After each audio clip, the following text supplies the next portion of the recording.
paix en Côte d'Ivoire sera commémoré le 15 novembre prochain. Pour les festivités de la 25e édition, les autorités ont décidé de démarrer quelques jours avant avec plusieurs activités dont les réflexions scientifiques et les conférences inaugurales. Regard sur les défis de la cohésion nationale avec notre reporter Sidonie Davila. Comme chaque année, le 15 novembre est une occasion de célébrer la paix et d'en faire sa promotion. En vue de l'enraciner dans le quotidien des Ivoiriens, des réflexions, des exposés, des conférences, des panels sont au menu de cette célébration qui se veut beaucoup plus pédagogique. Des rencontres scientifiques, colloques, symposiums, forums, séminaires, conférences sont organisées régulièrement par la Fondation.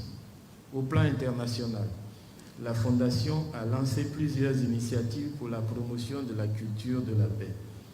La plus emblématique est son soutien au prix Félix Houphouët-Boigny pour la recherche de la paix, décerné par l'UNESCO. Invités à se prononcer au cours d'une conférence inaugurale, deux institutions, le médiateur de la République et le Conseil économique, social, environnemental et culturel. Les missions et les initiatives de l'institution, le médiateur de la République, pour le maintien de la paix dans le pays ont été évoquées par sa secrétaire générale.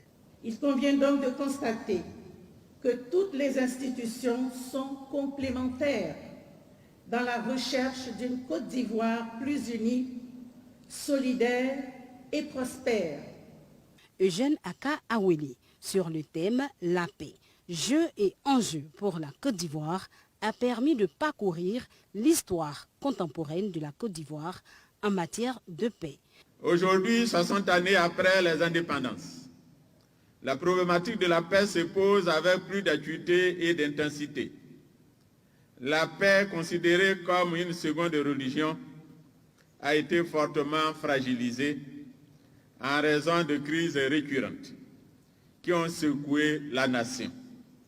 Ces graves événements ont permis de constater que la paix n'est pas une évidence. Elle n'est pas donnée. Si nous aspirons à la paix, alors il nous faut emprunter le chemin de la paix, créer les conditions de la paix.